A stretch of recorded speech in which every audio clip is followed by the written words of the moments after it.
Bienvenue dans Lecture Expliquée. Lorsque j'étais en train de préparer ce message, le Saint-Esprit m'a montré un tireur d'élite. Et il me dit, est-ce que quelqu'un peut tirer avec précision et atteindre une cible s'il n'a pas bien vu la cible? Donc le secret n'est pas dans l'arme que tu possèdes. Le secret n'est pas seulement dans le type de munition qu'il y a dans l'arme que tu possèdes. Le secret n'est pas dans le positionnement de l'arme, mais tout part d'abord de qu'est-ce que tu as vu. Voilà pourquoi ceux qui tirent avec précision ne sont pas ceux qui crient dans la prière, mais c'est ceux qui ont vu quelque chose dans la parole de Dieu et sur la base de laquelle ils prient. Je t'ai montré un secret. Si tu peux appliquer ça pendant les 7 jours-ci, les témoignages qui vont pleuvoir dans le groupe, c'est du tic au tac. Lecture Expliquée. Un moment pour mieux comprendre la parole de Dieu, afin de mieux prier, mieux marcher et mieux manifester la vie de Christ. Ici, nous parcourons les Écritures de la Genèse à l'Apocalypse, chapitre par chapitre, avec révélation, profondeur et puissance. Lecture Expliquée est une production de ma maison de prière et ces enseignements vous sont apportés par le pasteur Galvanim Vondo.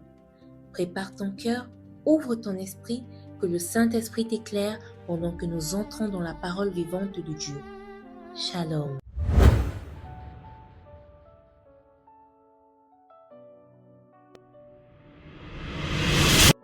Et maintenant, nous écoutons le pasteur Galvanim Vondo.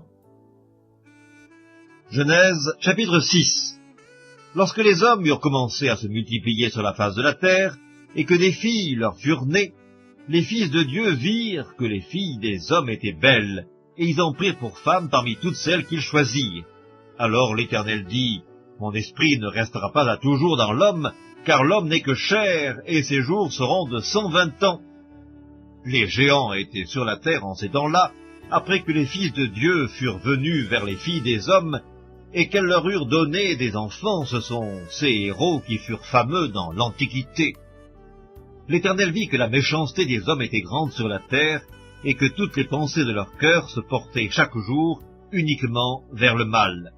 L'Éternel se repentit d'avoir fait l'homme sur la terre, et il fut affligé en son cœur, et l'Éternel dit, « J'exterminerai de la face de la terre l'homme que j'ai créé, depuis l'homme jusqu'au bétail, aux reptiles et aux oiseaux du ciel, car je me repens de les avoir faits. » Mais Noé trouva grâce aux yeux de l'Éternel.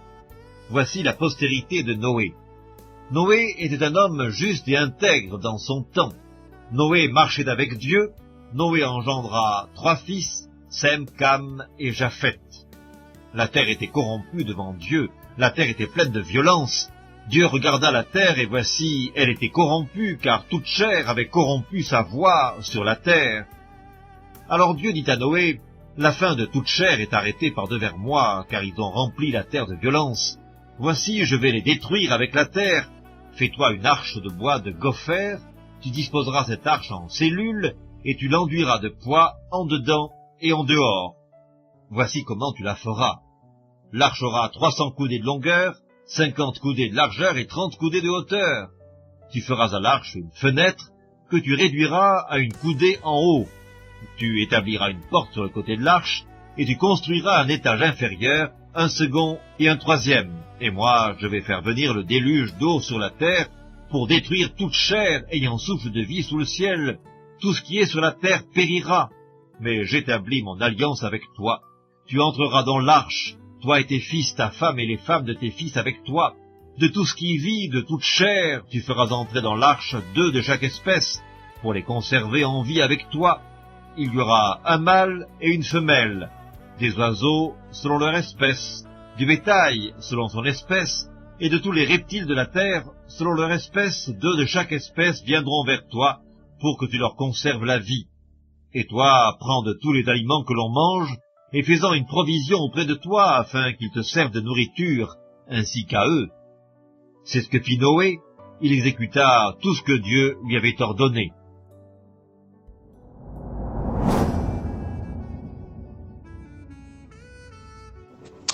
Bonjour et bienvenue à notre lecture expliquée de ce vendredi à session de 12 heures. Nous allons voir Genèse 6 et dans Genèse 6, j'ai intitulé le petit message que nous aurons en 3 points. Pourquoi le déluge? Pourquoi le déluge? Nous allons expliquer pourquoi le déluge en 3 points. On a l'habitude de nous dire dans la religion que Dieu est amour, Dieu est bon, mais on a oublié aussi de voir que dans la bonté de Dieu et pour préserver sa création, il s'est retrouvé en train de détruire la première création qu'il avait faite. Lorsque nous parlions de Genèse chapitre 2, sur la formation, j'ai pris le cas de Jérémie que Dieu envoie dans la maison du potier et lui demande de regarder ce que le potier fait. Et au soir, Dieu vient lui poser la question, qu'est-ce que tu as remarqué? Il dit, j'ai vu ce qu'il bâtissait, le pot qu'il fabriquait n'a pas donné comme il voulait, et puis il a cassé et il a repris un autre. Donc c'était ce que le potier faisait de toute sa journée. Quand un pot ne donne pas, il casse, il reprend jusqu'à ce que ça donne une bonne forme. Et je vous ai expliqué que Dieu, quand il dit à Jérémie, ne puisse donc pas agir ainsi avec vos maisons d'Israël, ça renvoie aussi à un fait que la première création de Dieu a échoué.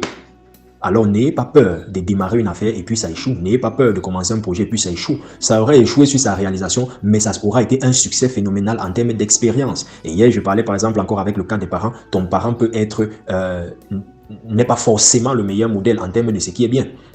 Mais au moins, ces erreurs et ces échecs sont un enseignement pour toi. Voilà pourquoi les parents se doivent d'être honorés, peu importe qui ils sont, et peut-être leur niveau financier, même s'ils sont pauvres, même s'ils sont, parce qu'ils sont non seulement nos enseignants, mais aussi un enseignement perpétuel et pratique pour nous. Leurs erreurs nous enseignent parfois plus que leurs réussites. Voilà. Donc, à ce niveau, donc, j'étais en train entrons directement dans les 3 points que j'ai résumés pour expliquer pourquoi est-ce que Dieu va jusqu'à détruire sa création. Est-ce que c'était réellement nécessaire que Dieu vienne jusqu'à détruire toute la terre? Est-ce que c'était nécessaire? Il faudrait qu'on regarde ça à la lumière des Saintes Écritures.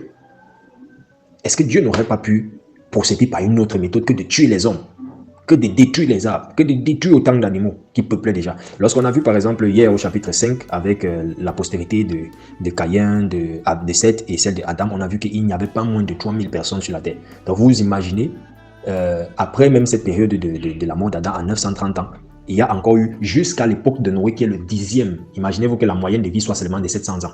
Sur 10 générations, donc ça fait combien? Vous pouvez vous imaginer, si à l'époque du décès de Adam, on pouvait être dans les 3000 personnes sur la terre. Maintenant, multipliez un peu ça par le nombre de personnes qui sont venues après Adam. Ça fait seulement 10 à Noé, qui est la 10e génération. Maintenant, multipliez, faites, comment je veux dire, soit un PUPLE de la chose, pour ceux qui comprennent par exemple les mathématiques, pour voir le taux de croissance.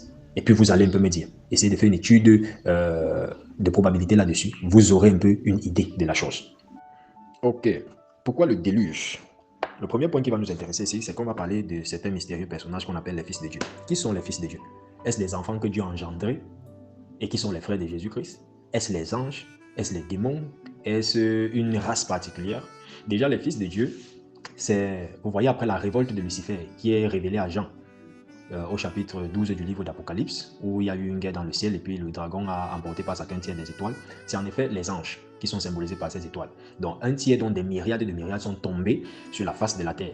Et ils ont donc voulu se faire adorer des hommes en ayant quitté le ciel dans leur rébellion. Et c'est pourquoi, puisque myriades c'est au-delà des milliards, imaginez-vous donc, on vous dit un tiers d'un nombre incalculable d'anges qu'il y a au ciel, qu'on compte en myriades de myriades. Donc ce n'est pas 2 myriades, ce n'est pas 1 milliard de myriades, ce n'est pas 1 trilliard de myriades, c'est des myriades de myriades. Maintenant on te dit un tiers de ça est tombé sur la face de la terre. Tu comprends donc pourquoi la terre est devenue informe et vide. Parce que je vous ai expliqué, Genèse chapitre 1, verset 1, Dieu au commencement, Dieu créa les cieux et la terre. Le Dieu bon et parfait ne peut pas créer quelque chose qui est informe et vide. Il y a donc quelque chose qui s'est passé pour que la terre devienne informe et vide. Il s'agissait de quoi? De la descente de Satan et de ses démons. C'est cette magnitude d'une présence négative qui a affecté la terre de sorte à ce qu'elle soit informe et vide et qu'il y ait des ténèbres à la surface de l'abîme. Voilà pourquoi, comme c'est donc un monde de ténèbres et que Dieu est de la lumière, pour les paralyser en tout premier plan, vous allez excuser le bruit, pour les paralyser en tout premier plan, qu'est-ce que Dieu va faire? Dieu va d'abord appeler la lumière, parce qu'eux, ils ne peuvent pas opérer dans le monde de la lumière. Et ils aiment les ténèbres, comme les sorciers opèrent la nuit, ils opèrent et tout, dans le secret. Or, nous sommes de la lumière et nous sommes de la vérité.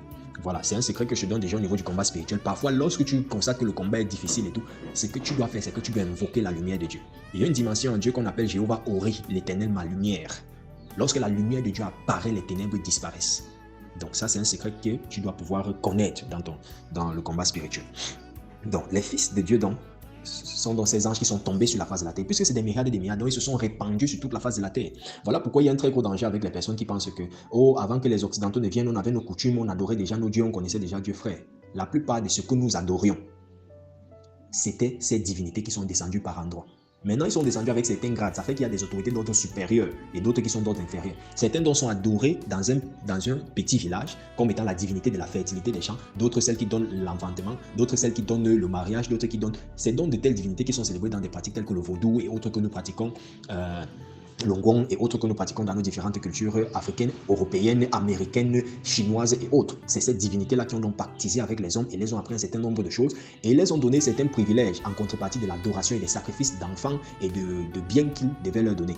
Donc, c'est des choses que vous devez comprendre. C'est pour cela que nos cultures jusqu'à présent, quand vous lisez la Bible et vous les regardez, on doit trouver personne chez vous qui invoque les morts ou qui fasse passer son fils ou sa fille par le feu. Quand dans nos rituels, donc, on crée le feu et les gens dansent, ils doivent traverser le feu là. Et on doit te mettre dans une couverture avec une assiette où il y a les charbons et les encens qu'on brûle, ça te pénètre, ça te fait. Tout ça, c'est des invocations, des pratiques qui ne sont pas de Dieu. C'est ce qu'Israël faisait dans les hauts lieux et Dieu les a toujours exterminés, envoyés en captivité et autres.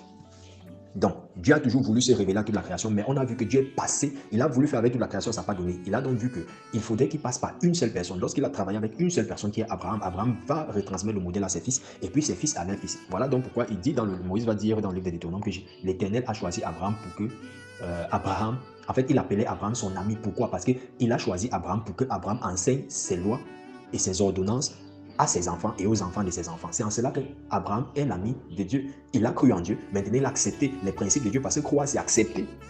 Donc, il a accepté la philosophie de Dieu alors que la terre tout entière avait une philosophie distincte, différente. Bon, maintenant, il va enseigner ça à ses enfants de génération en génération. Ça fait qu'il y a un peuple donc qui va grandir. Et plus tard, donc, Jésus va venir et il va dire qu'en fait, le modèle que je vous ai montré de façon physique avec la demeure d'Abraham, moi, je viens donc avec une dimension qui n'est pas limitée par une connexion à fil. Pour ceux qui sont un peu, qui comprennent par exemple le réseau informatique, il y a une connexion peer-to-peer, donc d'utilisateur à utilisateur au travers d'un câble. Après, on va quitter dans une dimension plus étendue avec les trucs comme l'infrarouge et le wifi, et puis arriver à une zone beaucoup plus grande qui est comment on appelle encore ça, l'architecture Ethernet, de laquelle on va tirer l'internet qui peut nous interconnecter dans le monde. Actuellement, je peux communiquer avec toi qui est peut-être au Soudan, toi qui es aux États-Unis, toi ceux qui sont ici qui sont du Canada, ceux qui sont par exemple en France. Vous tous on peut être interconnectés à cette terre et prier ensemble à cause de cela. Donc c'est un peu ce que Jésus vient faire. Il vient d'enlever ces principes-là de Dieu qui étaient restés entre les mains des pharisiens et qui, du moins des enfants d'Israël selon la chair ou selon le sang d'Abraham, et amener la dimension des enfants de Dieu selon lui, Jésus-Christ, qui est beaucoup plus vaste, beaucoup plus grand que la filiation par Abraham qui n'est que sanguine. La filiation du sang doit nécessiter qu'il y ait un rapport sexuel entre deux personnes qui soient du sang d'Abraham et qu'on produise quelqu'un de lignée souche d'Abraham. Quand ça venait d'une autre lignée, où c'est peut-être un homme de la tribu d'Abraham ou bien une femme de la tribu d'Abraham avec une personne d'un autre peuple, on ne les acceptait pas. Voilà pourquoi des gens comme les Samaritains étaient rejetés et autres. Donc c'est un peu des choses que vous devez connaître avec la Bible. Donc, qui sont donc ces géants au travers de l'histoire? J'ai déjà parlé par exemple des divinités que nous adorons. Qui sont ces fils de Dieu? Tant pour moi, c'est donc parmi les divinités que nous adorons et qui nous poussent à des pratiques qui n'honorent pas Dieu. Donc, quelqu'un ne peut pas être croyant et puis il pratique les rituels infâmes de la coutume. Non, vraiment, ça, c'est que tu es dans la confusion. Et il faudrait que la lumière soit.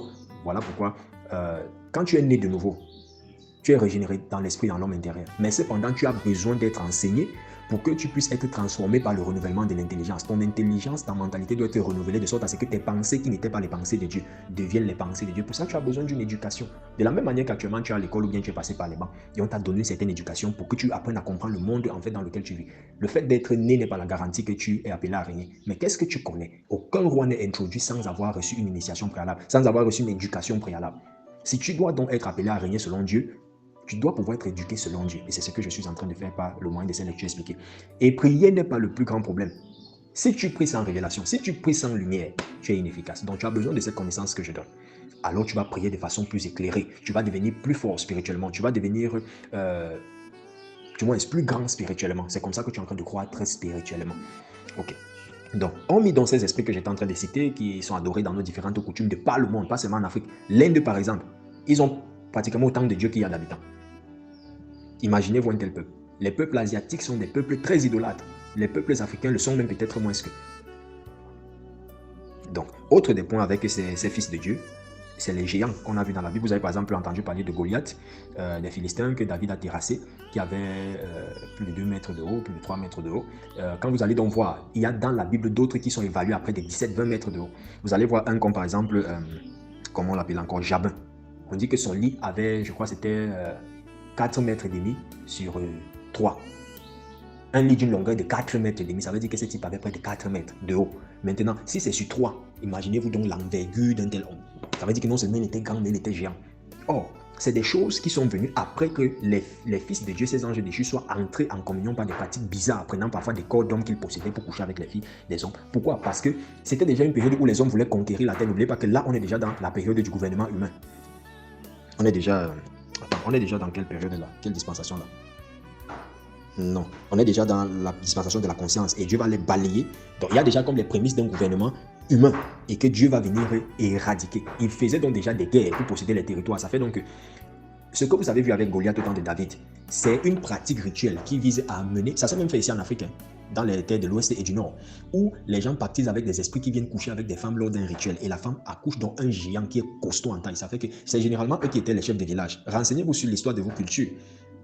Et de telles personnes étaient tellement fortes, mais c'était des enfants qui sont des démons en chair.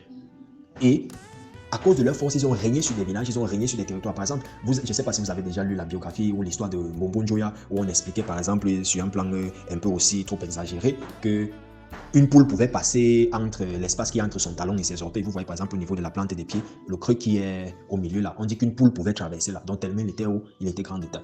Donc le tout premier Mbombo Njoya, donc c'était un peu ce genre de choses. C'est peut-être exagéré, c'est hyperbolique, mais ça traduit une certaine réalité que nous devons être conscients dans nos cultures. C'est des choses qui ne se sont pas faites seulement dans la Bible. Même l'histoire de l'Afrique rapporte ce genre de choses, démontrant combien le récit biblique est vrai. Donc on a eu ces géants-là dans plusieurs histoires de la création, parmi lesquelles la mythologie grecque. Ceux qui ont lu par exemple Contes et légendes de la mythologie grecque, vous avez entendu, peut-être même dans les films. Vous avez vu à Sci-Fi, vous avez vu à autre chaîne là, les Hercule, vous avez entendu parler des Zeus, des Poséidon. C'était donc des mélanges entre les anges déchus et les filles des hommes. C'est des êtres qui ont existé. Et apparemment, ces pratiques sont en train de vouloir recommencer. C'est des choses que vous devez connaître. Il y a par exemple une zone vers l'Angleterre, les frontières de l'Angleterre, où on est en train d'essayer de créer un portail interdimensionnel qui permettront à des démons d'entrer sur Terre. Le monde que vous voyez, si je vous ai dit, il y a deux générations. Si vous blaguez en étant de la génération de la lumière, votre jugement va vous surprendre. On ne devient pas enfant de Dieu seulement pour le bon plaisir de dire que notre église est bien construite, je suis parti à la messe dimanche. Qu'est-ce que tu as compris du plan de Dieu pour l'humanité? Tu vis pour tes projets seulement, tu ne vis pas pour Dieu. Dieu a des besoins, c'est ça que je te révèle là. Il y a toute une génération très dangereuse sur la terre-ci. Les voilà qui sacrifient les gens tous les jours. Vous voyez les films, vous êtes en train de surfer sur Internet. Non, mais ce genre de vie, ça doit s'arrêter. Arrête de vivre juste pour toi, commence à vivre aussi pour Dieu. Les gens souffrent et meurent. La création tout entière attend avec un ardent désir que tu te manifestes. Parce que c'est toi qui as reçu l'Esprit de Dieu qui peut les arrêter. Moi, je fais ma responsabilité qui est d'éveiller ta conscience en te disant la vérité. Des choses, on a tellement endormi ton esprit. Je te dis maintenant la vérité. Maintenant, le Saint-Esprit de Dieu, s'il est déjà en toi, doit te convaincre de péché, de justice et de jugement. Qu'est-ce qui est juste? C'est que tu fasses un travail que seul toi tu peux faire et que moi je ne peux pas faire. Je fais ce qui est à mon niveau, toi tu feras ce qui est à ton niveau en tant que médecin, l'autre fera ce qui est à son niveau en tant qu'ingénieur, l'autre fera ce qui est à son niveau en tant que footballeur, l'autre fera ce qui est à son niveau en tant que militaire, parce que tous ces secteurs ont été déjà infiltrés. Tous les domaines d'activité ont déjà été infiltrés. Mais Dieu dit, tu es le sel de la terre. C'est toi qui peux redonner le goût au monde médical. C'est toi qui peux changer ces mauvaises pratiques. Tu es la lumière du monde. C'est toi qui peux apporter la lumière pour qu'il y ait une recréation de la terre. Avant que Dieu ne crée, il a invoqué la lumière, il a appelé la lumière. Et tu es cette lumière là maintenant. Et c'est donc par toi que Dieu veut recréer l'humanité. Tu dois être conscient de ça. Il y a donc les Zeus, les Poséidons et tout que vous avez vu. En fait, dans la Bible nous rapporte que bien que le cinéma a mis une emphase et a biaisé aussi le message, et les gens ont aussi fait des points personnels, parce que les Grecs, si vous allez voir par exemple dans les Épîtres, l'apôtre Paul va dire que les Juifs cherchent, je ne sais pas, les miracles, et les Grecs cherchent la connaissance. Voilà, donc les Grecs qui étaient donc des hommes qui cherchaient la connaissance ont tout fait pour avoir la connaissance de l'arbre du bien et du mal, du jardin d'Éden. Et ils sont entrés dans des pratiques qui ont invoqué de telles personnes sur la face de la terre. De tels êtres sont venus sur la face de la terre. Parmi eux, ceux qui ont été créés uniquement pour la guerre. Il y a par exemple une série de légendaires guerriers antiques dont la Bible parle, qu'on appelle dans le terme hébreu d'origine les Néphilim. Un peu comme Goliath. C'était des costauds, des géants. C'est un peu eux dont on parle aussi, les enfants d'Anak. Que Israël a eu peur jusqu'à Dieu a dit ici, à cause du fait que vous êtes les autres espions sont venus rapporter un faux truc à Israël, un rapport qui les met dans l'effroi, et que Josué et Caleb ont dit que non, on peut les battre avec l'aide de Dieu, par la foi en Dieu. Dieu a dit que les autres vont mourir, ils vont pas entrer à Canaan, mais ceux qui ont cru en lui, sachant que lui qui a terrassé les Égyptiens peut aussi terrasser ses enfants d'Anak, devant lesquels les autres disaient qu'ils sont comme des sauterelles. Tu t'imagines, un être humain comme toi, mais on dit que devant lui tu es comme la sauterelle qui est placée devant toi. Tu t'imagines la hauteur d'une telle personne? Quand je vous dis, ils allaient parfois 17 mètres, 20 mètres de haut, 30 mètres de haut. Est-ce que vous imaginez? Grand détail et costaud. Quand tu dois donc combattre contre une telle personne, comment ça va se passer? Les autres, donc maintenant, nous sommes entrés dans une dimension qui est beaucoup plus spirituelle. Et il y a des êtres humains qui spirituellement sont des géants. Il est dans un corps physique, mais c'est un géant démon en chair. et il contrôle tout le secteur du ministère des Finances. L'autre contrôle la Banque des États de l'Afrique australe. Comment vous allez réussir quand c'est qu'il consacre tout votre argent à Satan? Il faut donc des géants comme David, petit de corps. Il n'a que 17 ans, mais c'est un géant dans l'esprit de par sa communion avec Dieu. Il est devenu un géant dans l'esprit. Tu n'as pas le temps pour la distraction, frère. Le combat est plus grand. Quand tu as une petite vision qui est je veux avoir le diplôme, travailler, avoir ma famille, me marier, machin, c'est une distraction, frère. C'est une vraie distraction. C'est une petite vision. C'est pour cela que tu ne portes pas les grands manteaux. C'est pour cela que tu ne portes pas une forte onction. Pense grand. Pense les projets de Dieu. Combat les batailles de Dieu. On a donc en deuxième point, puisque je vous ai parlé dans Genèse chapitre 3, qu'il y avait deux générations qui s'affrontaient, la postérité de la femme, d'un côté, symbolisée par Caïn, et la postérité du serpent, symbolisée par Caïn, et la postérité de la femme, qui va ressortir par Seth, et de laquelle Christ vient. Donc, c'est une opposition entre le camp de Satan et le camp de Dieu parmi les hommes. Pourquoi? Parce que les cieux sont les cieux de l'Éternel. Somme 115, verset 15 à 16. Mais il a donné la terre au Fils des hommes. Donc, pour opérer sur la face de la terre, il faudrait qu'un homme ait donné l'autorisation à un esprit d'opérer sur la terre. Voilà pourquoi vous voyez dans les corps, les personnes qui sont possédées, quand vous voyez la plupart des jeunes filles qui s'habillent mal dehors, dépravées et tout, très souvent qu'elles entrent dans une église où la présence de Dieu est forte, elles vont se retrouver en train de tomber sur son. Pourquoi? Parce qu'elles se sont laissées posséder par des esprits de séduction. Et c'est pas elles que Satan fait le travail. Elles sont même peut-être inconscientes de ce qu'elles sont en train de faire. Elles se disent non, j'aime seulement l'amour, non, la vie s'y est sortie, non, il faut que les hommes me voient. C'est par cette convoitise-là que Satan les a donc possédées. Et elles sont des agents de Satan. Mais elles-mêmes ne le savent pas parce qu'elles sont ignorantes. Mais il faut qu'elles connaissent cette vérité pour qu'elles soient libérées. Si tu sais ta vie actuellement, tu as besoin de prière, tu as besoin de délivrance. C'est un problème, autant que le paludisme, autant que le Covid-19, autant que l'Ebola, autant que le cancer. Tu as besoin d'être libéré. Et si vraiment cette parole, si tu te reconnais dedans et que tu as besoin de prière, contacte-moi inbox. Je vais prier pour toi. Je ne suis pas là pour te condamner. Je suis justement là pour t'éclairer, pour que tu sortes des ténèbres où Satan t'est piégé et que tu marches libre et dans la lumière. Plusieurs vies sont bloquées aujourd'hui. Elles n'arrivent pas à trouver mariage. Elles n'arrivent pas à trouver. Et ce n'est pas seulement les femmes, même les hommes. Ta façon de t'habiller, est-ce qu'on peut s'habiller comme sorcière? Ta façon de parler, est-ce qu'on peut parler comme sorcière? Est-ce que si Jésus était à ta place, il pouvait faire ce que tu es en train de faire? C'est la preuve que tu es possédé. C'est la preuve que quelque part, Satan contrôle un domaine de ta vie. Si tu n'es pas possédé, peut-être que tu es oppressé ou tu es opprimé et tu as besoin d'être libéré. Et un serviteur de Dieu doit prier pour toi. Un pasteur, c'est comme un médecin. Il est voué au secret professionnel. Donc, ta confession, je ne vais pas la divulguer à quelqu'un. Je suis venu pour te libérer. Je suis venu mandaté par Dieu pour t'aider à t'en sortir et non pas pour te condamner. Donc, si tu as besoin de délivrance et de libération, je suis prêt à prier pour toi. La Bible dit, celui qui cache ses transgressions ne prospère pas, mais celui qui les avoue et qui les délaisse obtient miséricorde. Dieu manifeste sa miséricorde au travers de ce message envers toi. Alors, profite de cela. Il y a donc Noé et ses fils qui vont constituer la postérité de la femme. On vient de voir les géants qui étaient sur la face de la terre, les légendaires guerriers antiques, les Néphilim là. C'est de la mythologie, c'est des esprits qui sont adorés dans nos coutumes et traditions. Maintenant, il y a la génération des fils de Noé qui va continuer dans la Bible et plus tard par Abraham et ainsi de suite. Donc, après cela, je vais entrer dans que je ne vais pas tellement développer là-dessus, je vais parler de l'âge de l'alliance. Ok. Dieu va donc demander à Noé, parce que lorsque vous allez voir au chapitre 6, la verset 8, on dit, mais Noé trouva grâce aux yeux de l'Éternel. Sur toute la terre, un seul être humain a trouvé grâce. Et à cause du fait qu'il a trouvé grâce, Dieu l'a sauvé lui et sa famille. Ils étaient au nombre de 8. Dieu n'a pas un souci de nombre. Ne pense pas que parce que la majorité des personnes se coiffent en mettant les deux nattes qui descendent là, c'est que toi aussi tu dois faire ça. Ça symbolise les cornes de Baphomet, la bête. Donc quand on est ignorant, ne copiez pas ce que vous ne comprenez pas. Faites attention. La Bible dit vous connaîtrez la vérité, c'est ça qui va vous rendre libre. Libre de quoi? De l'ignorance de ceux qui ont copié bêtement et se retrouvent en captivité. Parce que si l'enlèvement vient, tu as ça sur la tête, mon frère. Qu'est-ce que tu vas monter comment? Avec une coiffure qui glorifie Satan. Vous vous filmez, vous mettez les deux doigts sur la tête comme ça. Comme les filles aiment se filmer, après, elle met la main sur la tête avec deux doigts comme ça, là, les deux doigts qui symbolisent la victoire, met ça sur la tête. C'est pour symboliser les cornes de Satan. Quand tu vois le chapeau qu'on met comme les oreilles de lapin tendues là, en fait, ce n'est pas les oreilles de lapin, ça fait référence, la marque des Playboy, ça fait référence aux cornes de la bête.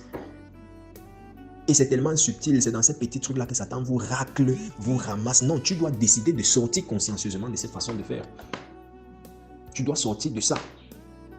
C'est pas parce que tout le monde met le make-up que tu vas mettre le make-up. Tu sais que le make-up c'est quoi? Quelque chose qui te donne un autre visage que celui qui est le tien. Tu dis non, on va seulement laver. C'est un truc qu'on lave, non. Non, mais tu es obligé de mettre ça. Si ton cas a été gagné par Christ, pourquoi ta face là? Mais attends, quand toi-même tu vas mettre une autre image et un homme te drague pour cette autre image, tu n'es pas en train de prophétiser ton infidélité. Parce que quand il va voir que ton visage avait vraiment les boutons, que tu as caché par le biais du make-up, il ne va pas être fier de dormir avec toi. Puisque au lit, tu ne vas pas mettre le make-up tous les jours. Tu as les cheveux, tu as les monjeux, et puis tu mets les perruques partout sur la tête. Tu ne lui as jamais révélé qu'en fait, tu as ce problème. Quand il va découvrir, ça va se gâter dans le mariage. La vérité, c'est que quand un homme aime réellement une femme et qu'une femme aime réellement un homme, les limites de ton apparence, ça ne l'arrête pas. C'est un monde qui vient vous amener à être faux. Nous ne devons pas entrer dans ça en tant que chrétien. En tant que chrétien, on doit refuser de faire comme le monde. Présentez-vous tel que vous êtes. Si les anges viennent te chercher pour te bénir et ils te voient avec un autre visage, comment ils sauront que c'est toi? Ils vont te donner une bénédiction qui n'est pas tienne. Non.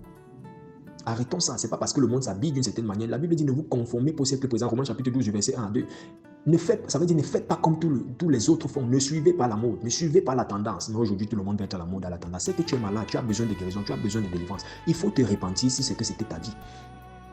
Il y a même certains habillements qui viennent. C'est normal. Il y a des bonnes tennis, il y a des bonnes robes, il y a des bons pantalons. Mais ce qui est dépravé là, toi chrétien, tu vas aussi mettre ça.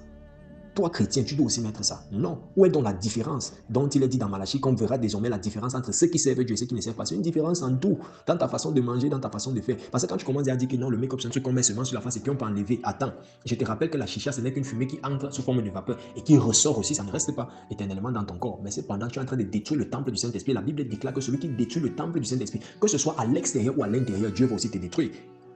Arrêtez ces pratiques. Ça n'a l'air de rien, mais l'enlèvement va surprendre plusieurs personnes qui se disent les enfants chouchous de Dieu, ils ne vont pas partir à cause de ces pratiques. Je te parle avec le cœur. Arrête. Dieu donc va voir un homme qui ne fait pas comme les autres font, pendant que les autres se livrent à l'alcool. Marient les filles et autres vivent dans le péché, font ceci, croquent la vie à pleines dents, vont dans les boîtes de nuit. Il y a un monsieur qui dit non, ça ne plaît pas à Dieu. Je ne peux pas faire ça. Il se résigne à ne pas faire ce genre de choses. Et la Bible va dire que lui là, qui ne ressemble à rien là, Dieu va lui dire bâtis-l'âge. Toi, je t'ai trouvé digne, toi seul sur toute la terre. Dieu n'a pas les soucis du nombre. Il y a plusieurs endroits dans la Bible où Dieu a tué des milliers de personnes. Ce n'est pas une fois, pas deux fois, pas trois fois.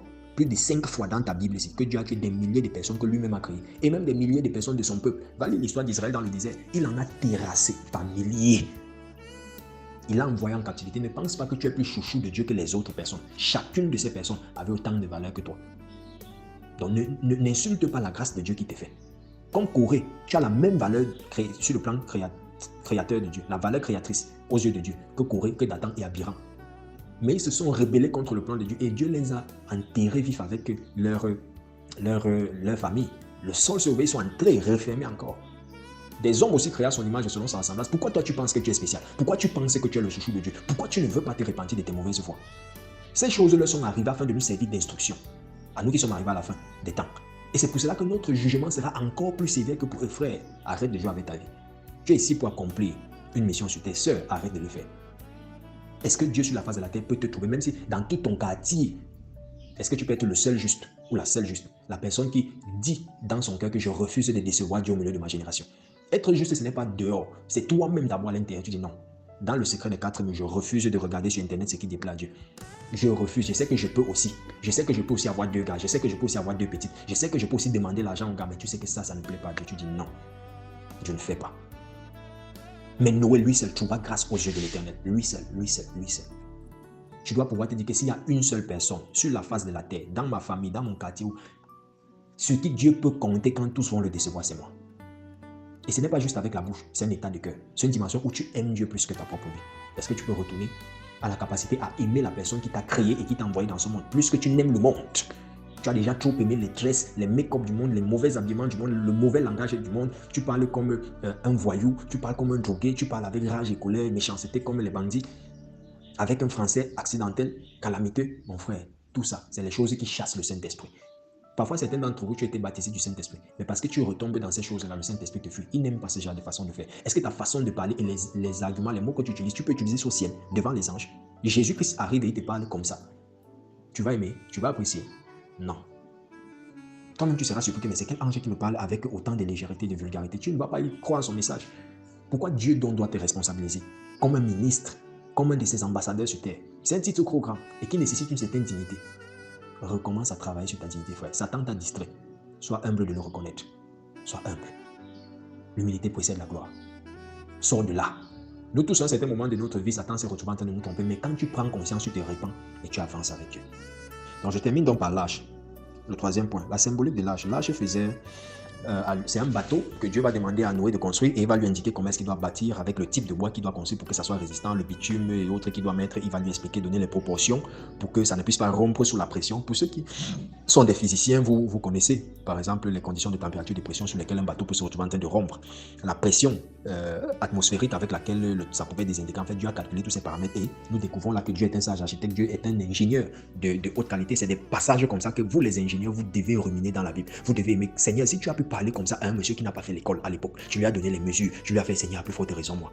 Non, c'est donc, quand tu mènes dans une vie de sanctification, de communion, Dieu va te révéler comment est-ce qu'il a fait ça avec Noé, comment il a fait ça avec Moïse, comment il a fait ça avec tel. Ils n'ont même pas fréquenté, mais Dieu les a révélés. Toi, alors qu'ils comprennent déjà un peu les principes de pas à l'école, ça veut dire qu'à toi, il peut te révéler encore plus qu'à eux. Ce qu'on a vu dans la Bible là, fait par certains ingénieurs de la Bible, tu dois pouvoir dépasser ça. Ah oui, ton challenge, ça doit être de dépasser ça. Tu dois pouvoir produire ces grands exploits. Tu as vu ce que maintenant les ingénieurs du monde ont fait. Ça doit être une honte pour toi si on t'appelle ingénieur et que tu es chrétien et tu ne parviens pas à faire plus que eux. Parce que tu es supposé avoir l'esprit supérieur en toi. L'esprit du Dieu des Lumières, comme on parlait de Daniel. Frère, voilà les livres qui doivent t'intéresser, comme le livre de Daniel. Lorsqu'on te parle du degré de révélation dans lequel Zacharie marchait, au point d'amener le roi qui était son fils spirituel à créer des engins pour faire la guerre, et qui propulsent, qui catapultent des costauds de pierre, qui détruisent toute une armée. Mon frère, Dieu qui a révélé à un sacrificateur. Dieu veut te révéler des choses. Tu penses qu'être intellectuel, être un bon intellectuel, c'est mépriser Dieu. Je t'assure, c'est la pire des erreurs. L'arche dont on va, ce bateau-là, donc, c'est fait de façon physique. Mais vous ne devez pas oublier que les choses dans l'Ancien Testament ont été faites de façon physique pour qu'on puisse comprendre les propriétés spirituelles de la chose. Il est souvent mieux qu'on pose un ordinateur devant un enfant, et puis on lui dit ça c'est la souris, ça c'est ceci, ça c'est ceci, ça c'est ceci, et puis on lui dit bon, voilà comment ça fonctionne. Puisque tu sais que pour garder, ranger les informations, il faut classer ça sous forme de dossier. Sous forme de dossier, dans un dossier, tu peux créer un autre dossier. Tout cet échelonnage-là, on appelle ça une arborescence. Quand tu dois donc maintenant parler aussi, tu peux regrouper ton travail sous forme de différents points. Chacun d'entre eux est un dossier dans lequel il y a des sous-dossiers que tu peux développer. Donc quand je t'ai dit premier point, deuxième point, troisième point, tu crois que c'est quoi? C'est toute une arborescence dans laquelle il y a des dossiers qui contiennent des dossiers et qui contiennent des fichiers que je ne fais que dérouler depuis des heures. Voilà pourquoi je peux enseigner pendant peut-être 24 heures non-stop. Parce qu'avant de venir enseigner, je me prépare. Mais c'est des choses que je n'ai pas découvertes seulement dans la Bible. C'est des inspirations que j'ai eues dans le peu de connaissances que j'ai du monde informatique et que j'ai des autres domaines. La révélation me permet de mieux comprendre que les autres. Tu es un étudiant, tu as besoin de la révélation de Dieu. Non seulement la révélation de sa parole, mais la révélation aussi de ses principes contenus dans sa parole. Et de comment les appliquer, la sagesse pour les appliquer, les implémenter. Donc, tour à tour dans l'âge de l'Alliance a été un peu comme, je prends notre voice, tour à tour l'âge de l'Alliance a été donc comme ce qui a préservé, un peu comme la zone qui a préservé 8 personnes, Noé, ses 3 fils et leurs femmes, pour qu'ils ne puissent pas être détruits. Toute l'humanité a péri, mais ils ont été préservés par l'âge. Après, Dieu dit, je ne vais plus faire un bateau parce que toute la terre n'est pas que de l'eau. Quand l'eau est déjà disparue, Dieu m'a dit qu'il ne va plus tuer par les eaux de déluge. Quelle est l'âge donc que je vais créer pour préserver mon peuple et les séparer du peuple du monde? Sinon, je vais tuer toute la terre ici chaque fois. Les gars s'y pêchent trop. Jusqu'à là, même dit que son esprit ne va pas rester là toujours à l'homme. Il écoute la durée de vie. Vous avez vu, par exemple, les gars là, ils vivaient les 900 ans, les 800 ans. Mais Dieu vient dire que désormais, ils vont vivre 120 ans. Quelle déchéance! Pourquoi? À cause du péché. Il dit, je ne veux plus les voir durer longtemps sur la terre. Tellement ils aiment trop le péché. Maintenant, il dit, ok, je vais réfléchir à quelque chose. Il faut que je passe par un homme, Abraham. À partir de l'homme là, si j'ai gagné un seul homme, l'homme là gagne sa famille, chacun gagne ses enfants et sa famille, ça va devenir tout le village. Quelqu'un dit, si chacun balayait sa cour, le village sera propre. Vous devez commencer à travailler aujourd'hui pour connaître quel est le message, comment présenter le message de l'évangile à un enfant de 3 ans, un enfant de 5 ans, comment éduquer un enfant dans les voies du Seigneur. Vous voulez vous marier? Ça veut dire que vous voulez avoir des enfants, non? Vous priez que Dieu vous donne les enfants alors que vous ne vous préparez pas sur comment éduquer les enfants. Vous n'achetez pas les livres pour ça. C'est la preuve que vous ne voulez pas. Vous voulez seulement montrer aux autres que non, moi aussi je me suis marié. C'est ça le réel problème. Il dit que comme tous mes collègues se sont dit, ah, tu veux aussi te marier par dit non. C'est pas comme ça. C'est pour ça que Dieu n'exauce pas les paresseuses qui prient dans nos églises. Et les paresseux qui prient dans nos églises. Achète des livres, étudie, prouve à Dieu que tu connais la valeur de ce que tu lui demandes, qu'on appelle mari, qu'on appelle femme, qu'on appelle enfant là. Sinon, il peut bien te donner le mariage par sa grâce. Mais tout ce que Dieu te donne par la grâce, ça se maintient par le travail. Ça se maintient par la justice. Ça se maintient par l'effort. Ah oui. Prouve à Dieu que tu veux ce que tu veux. Achète des livres, lis, écoute des prédicateurs. Tu as la grâce que tu peux être à l'école. Et moi, je fais le travail pour toi qui est de lire le passage biblique et de te faire une lecture expliquée et révélée avec toute l'onction que ça comporte. Frère, on va faire ça sur toute la Bible jusqu'au dernier chapitre d'Apocalypse. On va le faire. Pour ça, fais-moi confiance. On va y aller. Toi, maintenant, qu'est-ce que tu as comme responsabilité? C'est seulement d'écouter et d'aller mettre en pratique. Si ça te plaît de me donner une offrande, tu me donnes. Si c'est que tu ne donnes pas, je ne fais pas ça parce que j'attends ton offrande. C'est Dieu qui me bénit. Mais toi, au moins, Dieu a mis ce feu dans le cœur d'une personne pour t'aider à comprendre la parole. Parce que quand tu auras compris ça, tu vas faire, tu vas percer dans ta vie. Tu pourras mieux prier, tu pourras mieux comprendre le monde, tu pourras mieux grandir spirituellement, tu seras influent, tu seras, par la grâce de Dieu qui coule ici. Donc si Dieu t'apporte ça de façon gratuite comme ça, que sur le chemin de l'école, tu étais peut-être là à l'école à 12 heures. Maintenant, quand tu rentres de l'école, tu peux écouter ça en étant sur le chemin de l'école avec tes écouteurs aux oreilles. Et le temps d'arriver à la maison, tu as déjà terminé de faire ça. Et tu es en train de prier dans ton cœur. Ou bien tu arrives à la maison, le temps de t'allonger sur ton lit, tu as tes écouteurs aux oreilles, ou bien tu enlèves les écouteurs, tu poses, tu mets le voice là, tu mets peut-être vitesse 1.5 x 2. Ça te lit ça là, tu écoutes. Frère, moi-même, les propres messages que je vous enseigne, je les réécoute après. J'écoute chacun de mes messages 7 fois. Vous savez pourquoi? Parce que par l'humilité, je connais que Dieu me donne une révélation parfaite. Mais en fonction de mon bas niveau d'instruction par rapport à celui de l'Esprit de Dieu. À cause de peut-être un faible degré de concentration ou bien de certaines difficultés par lesquelles je traverse, il peut arriver que je n'ai pas présenté le message de Dieu correctement. Alors qu'est-ce que je fais? Je le réécoute. En le réécoutant, je vois les erreurs que j'ai faites, je m'améliore. C'est comme ça que mes progrès seront évidents pour tous. Si toi, tu m'écoutes donc une seule fois, moi qui suis supposé être la source que Dieu a donnée, toi, tu viens avec ton gobelet, tu bois une fois. Or, on te dit que la source elle-même s'approvisionne 7 fois à sa même source. Tu t'imagines? Donc, demain, il ne faut pas dire que je suis entré dans les sectes. Parce que c'est même rabaissé. Nous, on est appelé à dépasser le niveau des sectes. Donc, il y a donc l'âge de l'alliance là qui a été créé comme un bateau, et puis Dieu va choisir un homme. L'homme là devient donc comme l'âge de l'alliance, Abraham. Et c'est pour cela que quand on va quitter de l'époque de la loi de Moïse et que Jésus va revenir, il va nous reconnecter par la foi. Et par la foi, nous sommes donc Israël selon la foi. Et c'est ça que Paul va nous expliquer dans les livres tels que Romains. Nous sommes Israël selon la foi, non pas selon la loi. Pourquoi? Parce que chacun d'entre nous qui a pénétré le sel de la terre, la lumière du monde, devient comme une hache pour sa famille, pour la préservation de sa famille, pour la préservation de son quartier, pour la préservation de sa nation. Si tu es le président de la République demain, oh combien est-ce que j'aimerais que les présidents de la République, les présidents, les futurs ministres, les futurs généraux de ces nations, les futurs gouverneurs, professeurs, sous-préfets, les futurs professeurs jaillissent de ce mouvement-ci et de tous les différents mouvements que Dieu m'a accordé de pouvoir diriger. Avec une telle connaissance, tu seras intouchable. Avec une telle connaissance, tu vas restaurer la justice de Dieu sur la terre. Avec une telle connaissance, vous allez changer ou bouleverser ce pays-ci. Donc si je peux me tuer comme ça, c'est parce que je crois en toi. Oui, peut-être ta famille ne t'a pas dit ça, peut-être tes amis ne t'ont pas dit, peut-être ta fiancée ou ton fiancé est trop orgueilleux pour te dire. Moi, je te dis sans peur, en toute humilité, en toute vérité, sincérité dans mon cœur, je crois en la destinée de quiconque me suit. C'est pour ça que je peux payer le prix d'avoir mes multiples occupations, mais de vous consacrer toujours autant de temps. Parce que je crois que toi, négligé, mépriser, tu peux faire la différence. Oui. Ce n'est pas seulement une affaire de prédestination, c'est aussi une affaire de préparation. Tu peux être prédestiné, comme toutes les 10 vierges folles.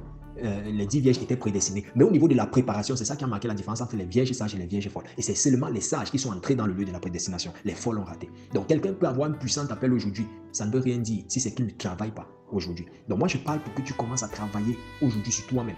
Ta relation avec Dieu. Où est-ce que le pays s'y va? Tu es appelé dans le monde de la politique, bravo, je t'encourage. Maintenant, va lire les livres des grands politiciens, va découvrir les systèmes politiques, va découvrir les stratégies politiques pour pouvoir demain poser un parti politique, peut-être chrétien, et qui va, peut-être pas chrétien, mais qui va venir amener du renouveau.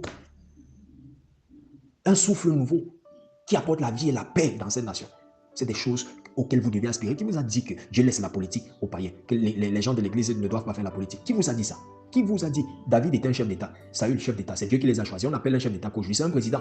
Il fait quoi? Il ne fait pas la politique. Oh. Les gars comme Abner, Joab, tous les fils d'Abishaï et de Chirurgia, c'était toute une famille consacrée dans l'armée. Et c'était des serviteurs de Dieu. Ouan, et faisaient la guerre avec l'onction. Ah oui, et la révélation et la prophétie. Pourquoi pas toi aujourd'hui?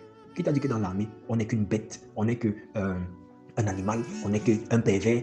Non, on peut être dans l'armée et être un général d'armée et être un monsieur qui n'a jamais trompé sa femme. Être une femme dans l'armée et n'avoir jamais cédé aux avances d'un chef. Oui, parce que s'il te fait pression, comme Aman faisait pression à Mardochée, Dieu peut te donner sa place. Reste juste intègre devant Dieu. Donc, après l'âge qui était le bateau, Dieu va créer un homme. Et puis, Abraham, Dieu va donc évoluer avec eux, comme il voit là en captivité. Quand il ressort, il faut la loi comme un pédagogue. Donc, il devient le peuple d'Israël. Ça fait donc que c'est le peuple d'Israël là qui est symbolisé comme l'âge. Mais vous devez comprendre quelque chose. Dans le peuple d'Israël, Dieu avait laissé une possibilité pour que les étrangers aussi viennent faire alliance. Celui qui reconnaissait le Dieu d'Israël et décidait de se soumettre au Dieu d'Israël, à partir de ce moment, devenait aussi un participant de l'alliance d'Abraham. Donc, il entrait déjà aussi dans le peuple de Dieu. Il était reconnu comme étant le peuple de Dieu. Allez lire l'histoire des Gabaonites. Allez lire l'histoire de Ruth. Ruth était une Moabite, mais elle a décidé par fidélité et par loyauté de devenir aussi une fille de l'alliance d'Abraham. Elle a dit à Naomi, ton Dieu sera mon Dieu. Là où tu iras, c'est là où je vais aller. Là où tu vas mourir, c'est là qu'on va m'enterrer. Elle a accepté. Allez regarder Rahab, qui était de je crois, Jéricho. Mais elle est même parmi les ancêtres du Christ. Tamar parmi les ancêtres du Christ. Et c'est de Ruth, Moabite. Les Moabites ne devaient pas entrer dans le temple de l'Éternel. Même jusqu'à la 10e génération, ils n'allaient jamais entrer. Mais celle-là, elle est entrée parce qu'elle est entrée dans l'âge. Le peuple de Dieu, elle a fait alliance avec le peuple de Dieu. Frère, quelque chose peut ne pas être destiné, mais à cause de l'alliance avec Dieu, ça te donne. Quelqu'un peut être loin d'une certaine onction. Dans ta famille ou dans ton église, vous n'avez pas cette onction. Mais parce que tu es entré en alliance avec eux. Toi qui m'écoutes ici, tu peux être un catholique. Tu peux être un adventiste. Tu peux même être un musulman. Mais tu dis, le Dieu de cet homme de Dieu. Quand je l'écoute, je sens l'esprit de Dieu. Quand je regarde ces enfants spirituels, je sens qu'ils ont une grâce particulière. Frère, ne combat pas la grâce là. Connecte-toi plutôt à cette grâce. Décide que peut-être il sera ton mentor. Même s'il n'est pas ton père spirituel, que tu as un père spirituel avec, mais tu dis, cette grâce, j'ai besoin d'elle pour évoluer. Notre père n'est pas celui qui nous a appris les mathématiques. Ce n'est pas parce que le professeur de mathématiques est plus intelligent que mon père que forcément, je vais remplacer mon père par lui. Ce n'est pas parce que mon père est agriculteur et que le professeur de SVT est également un entrepreneur plus puissant que mon père que je vais forcément laisser mon père pour aller chez le professeur de SVT. Non, mais il peut être pour moi un mentor. Ah oui. Il peut être quelqu'un qui m'équipe, quelqu'un qui est pour moi un maître, au pied de qui j'apprends. L'Église et les chrétiens, vous devez arrêter avec cette affaire de jalouser la grâce. Si Dieu ne t'a pas donné, ce n'est pas parce qu'il ne t'aime pas. C'est parce qu'à toi, il a donné quelque chose de plus grand. Mais tu crois que la grâce de l'autre est plus grande que la tienne parce que toi, tu ne travailles pourtant que lui sur la grâce qui est sur toi. Maintenant, sa grâce, il y a certaines grâces que même si tu pries, tu ne vas pas avoir parce que ce n'est pas ton mandat. Alors, qu'est-ce que tu dois faire? Comme Jonathan savait que c'est de la lignée de Judas que les rois doivent venir. Et eux, ils sont de Benjamin. Ça veut dire qu'ils assurent l'intérim seulement. Saül était de Benjamin, donc il ne pouvait pas rester là comme roi. Les rois devaient venir de Juda. D'après Genèse 49, le sceptre ne doit pas s'éloigner de la maison de Juda. Mais il y a eu un problème dans la génération de Juda, où il y a eu un bataille. Ce qui fait que c'est après la 10e génération que le sceptre devait être restauré. Et Dieu ne pouvait donc pas le faire avant la 10e génération, qui étaient les fils d'Isaïe, parmi lesquels il a choisi David.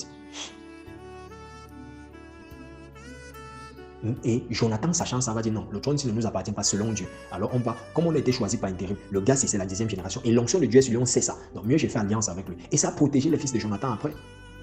Mais Saül qui voulait le combattre a été tué le même jour avec ses fils au champ de bataille. Et plus tard, on est même encore venu réclamer, je crois 5 ou 10 qu'on a pendus. Que les Philistins sont venus réclamer. Et on les a pendus. Imaginez-vous. Imaginez-vous. Certains êtres humains sont au milieu de votre création comme une hache dans laquelle tu dois entrer si tu veux être épargné d'un certain nombre de choses. Certaines onctions, tu en as besoin pour faciliter ton chemin, mon frère. Laissons l'orgueil. Si ton frère te dépasse, porte son sac. Là où quelqu'un a une grâce, ne combat pas la grâce. Sinon, ta grâce aussi sera combattue. Ta grâce sera étouffée, ne va pas s'exprimer. Célébrons la grâce. Église du Dieu vivant, Église de Jésus-Christ, apprenons chrétiens. Même si tu es de quelle obédience, célèbre la grâce de l'autre. Donc, après le peuple d'Israël, auquel les autres peuples pouvaient aussi se greffer, Jésus vient avec le contexte de l'Église. L'Église vient de Ecclésia, qui est l'ensemble de personnes appelées hors d'eux. Donc, si j'arrive donc par exemple à Koumdoum, et je dis que bon, la façon de faire le culte à Koumdoum, ou le peuple de Koumdoum connaît Dieu, mais d'une certaine manière, mais du moins, ils ont certaines coutumes, certaines pratiques. Bon, prenons un village. Un village où on adore les crânes, on fait ceci. Et puis, moi, je dis, bon, nous sortons de cette façon de faire-là. Arrêtons cette façon de faire. Voici ce que Dieu propose. On commence à marcher selon Dieu. On est donc sorti du milieu d'un certain type de personnes. Donc c'est ça qui veut dire église. C'est formé d'ek et d'ecclésia. Ecclésia veut parler d'assemblée. Ek veut dire hors. Donc nous sommes donc sortis hors d'une certaine assemblée pour constituer une nouvelle assemblée selon le Seigneur. C'est ça l'église. C'est seulement ça l'église. Maintenant, c'est par la nouvelle naissance donc que nous devenons les enfants de Dieu. Et pour ça, il faudrait qu'on quitte donc du contexte de simplement l'église qui est une assemblée et avec des bâtiments, à entrer dans la dimension spirituelle de la chose qui est l'épouse du Christ.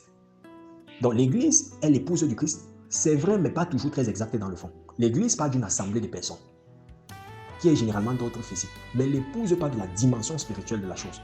Et c'est pour cela que c'est les spirituels là qui seront ravis. On parle donc de l'enlèvement de l'église qui est symbolisée comme l'épouse du Christ. Et ce n'est pas une affaire de bâtiment. L'église universelle n'est pas une affaire de bâtiment. C'est l'ensemble de personnes qui ont accepté Jésus-Christ dans le monde et constituent donc une communauté de nés de nouveau. C'est eux donc qu'on appelle l'église universelle réelle. Je n'ai pas parlé de l'église catholique parce que catholique est un synonyme du mot universel. Et c'est une usurpation pour faire croire qu'en fait, ils sont l'église universelle. Ce n'est pas de ça qu'il s'agit. Puisqu'il suffit juste de voir combien parmi eux sont nés de nouveau.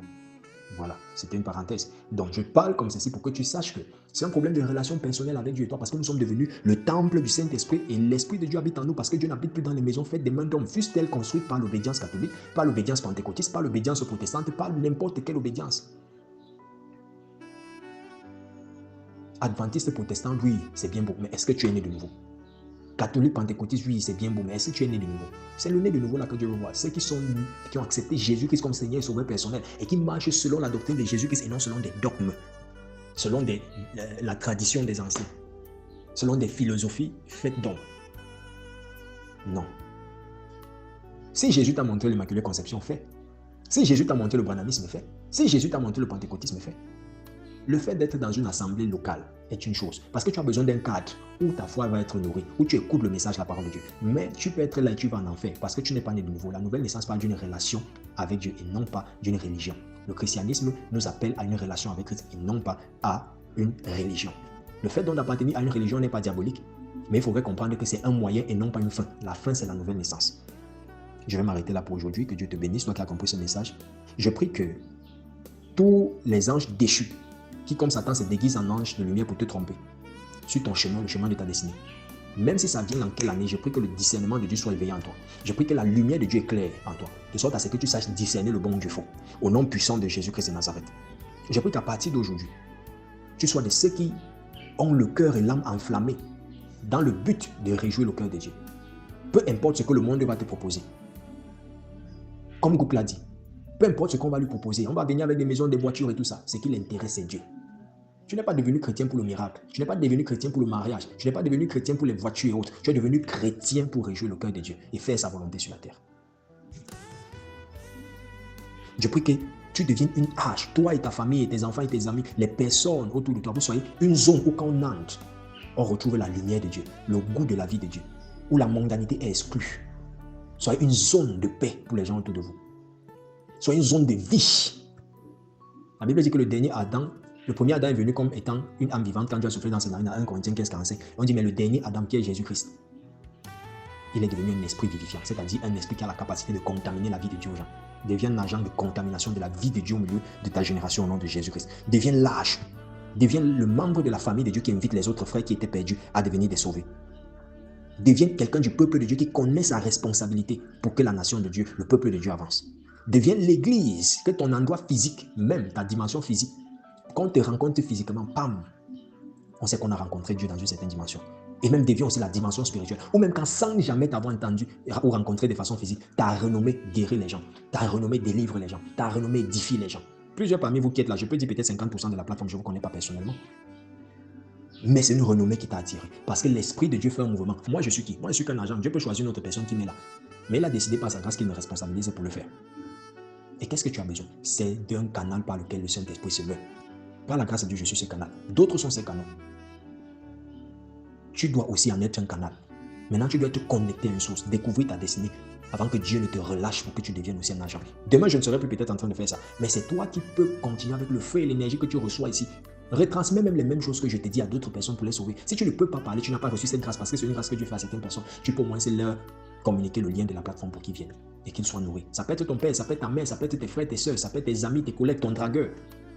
Quelqu'un peut venir comme un dragueur aujourd'hui, mais demain il se convertit, il accepte Christ et puis devient un bon mari demain parce qu'il a été changé, édifié, guéri dans la présence de Dieu. Vous les filles, vous avez tellement de dragueurs. Qu'est-ce que vous devez faire? Invitez-les.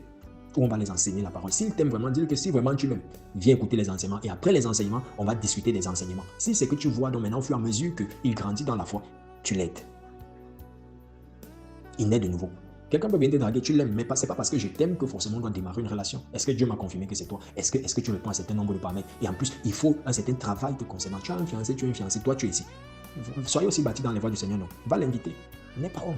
Que Dieu te bénisse abondamment. Shalom, shalom, shalom. Je t'aime beaucoup. Si cet enseignement t'a béni, abonne-toi dès maintenant à la chaîne. Active la cloche de notification, like, commente et partage afin que d'autres personnes soient touchées par la parole. Rejoins le réseau chrétien car pour manifester la domination de Christ, nous devons être un. Le lien est dans la description. Rejoins également la plateforme Ma Maison de Prière sur Telegram et sur WhatsApp. Tu y trouveras plusieurs programmes, des enseignements puissants et des sessions de prière en direct. Retrouve-nous chaque jour à 12h sur Telegram pour nos moments de lecture expliqués et de prière en live. Pour tout besoin, toute préoccupation ou pour soutenir l'œuvre par une offrande, contacte l'administration de Ma Maison de Prière. Les informations sont en description. Si tu n'as pas encore donné ta vie à Jésus-Christ ou si tu désires recommencer avec lui, écris-nous, nous prierons avec toi. Un nouveau départ est possible aujourd'hui. Que Dieu te bénisse abondamment. Shalom.